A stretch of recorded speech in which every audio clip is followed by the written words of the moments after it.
vos esqueçam da hospitalidade com os estranhos pela qual alguns, sem o saberem, hospedaram anjos. Esse é um comentário de Matthew Henry, que foi um ministro e autor não conformista.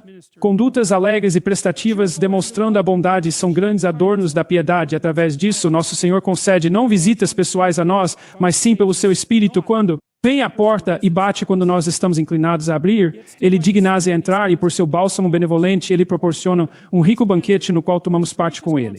Isso é de Apocalipse 3, 20, eis que eu estou à porta e bato. Se algum homem ouve minha voz e abre a porta, eu vou até ele e vou ter a ceia com ele. E ele comigo, bem a hipernatureza dessas citações é bem óbvia, há 10 ou 15 coisas sendo ditas ao mesmo tempo, certo? Uma é a referência para a ideia de que se você pedir por alguma coisa, será dado a você, certo? É uma ideia bem estranha, mas eu gosto muito dessa ideia e eu acredito, na minha experiência, isso tem sido verdade, se era aquilo que eu queria, o que eu estava pedindo, porque essa é a real questão.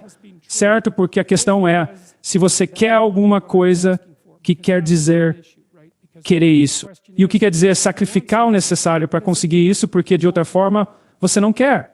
E então, há uma equação aqui, e eu não estou reivindicando a sua exatidão, mas a equação é algo como você não quer, a menos que você queira se sacrificar para isso. E se você não quer, você não vai ter o que quer, porque você disperso. Mas se você quer e faz os sacrifícios apropriados, então Deus lá sabe o que pode acontecer e isso é. Vejam, uma das coisas que eu realmente gosto sobre os filósofos existencialistas é a ênfase deles sobre a responsabilidade pessoal, vocês sabem.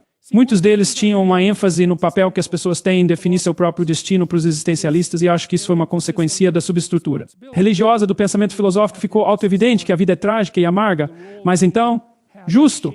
Mas isso não é onde terminou. A próxima questão foi: bem, há formas melhores ou piores de lidar com isso, e a melhor forma de lidar com o fato de que a vida é trágica e amarga é postular self que você poderia ser e viver autenticamente em relação a isso. E então, a próxima questão. Isso é algo que Kierkegaard falou sobre, particularmente quando ele falou sobre a necessidade de uma noite de fé. A questão é, e isso eu penso que é uma parte da vida, que é uma aventura ingovernável, ninguém pode tirar a aventura da vida de você, eles não podem fazer isso com bons conselhos, por exemplo, porque ninguém pode demonstrar a você que você se endireitar. Decidir o que quer e fazer os sacrifícios apropriados que sua vida vai se tornar de uma maneira que você talvez queira que se torne, não é de ninguém mais alcance para fazer esse julgamento. A única pessoa que pode possivelmente entender é você. É algo que não pode ser roubado de você. Eu diria que o seu destino é um destino que não pode ser roubado de você. E você pode renunciar a ele. Você pode dizer, bem, eu não vou colocar esforço nisso porque e se eu fracassar?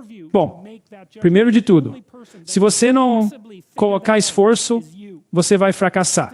Porque a vida é difícil e é preciso tudo dentro de você para fazer isso corretamente. Então você vai fracassar. E se você fizer os sacrifícios apropriados, você poderá fracassar. É essa ambiguidade que eu gosto na história de Abel e Caim. Porque sempre que é realmente contado porque Deus rejeita as ofertas de Caim, há dicas de que talvez Caim não esteja fazendo um bom trabalho como deveria, e ele certamente fica amargurado com isso, mas não há prova concreta, não é dito que, bem, Caim é um cara mau. Ele fez sacrifícios terríveis, então Deus o rejeitou, você nunca sabe, Caim poderia estar trabalhando muito, e mesmo assim as coisas não deram certo para ele, e eu acho que esta ambiguidade é apropriada na história, porque esta ambiguidade existe na vida. Você seria um tolo de dizer, tudo funciona para todas as pessoas, se elas simplesmente fazem o certo, quer dizer, eu penso que essa é uma coisa muito descuidada de se dizer, considerando tanta tragédia e catástrofes que há no mundo, e o quanto delas parecem ser imerecidas. Mas ainda assim, tem um pouco em conta, eu penso que na sua aventura individual, e a necessidade de abrir a porta para quem você poderia ser, e a necessidade de fazer isso seriamente, e eu acredito e eu penso que os mais impossíveis versos, vocês sabem, batendo na porta ela vai se abrir. Isso é crível, é porque eu nunca conheci ninguém que não conseguiu admitir a hipótese de ser melhor de alguma maneira. Tudo que você tem que fazer é perguntar. É como se, bem, como você pode ser melhor? Bem, há 3 caminhos. É como se não há problema.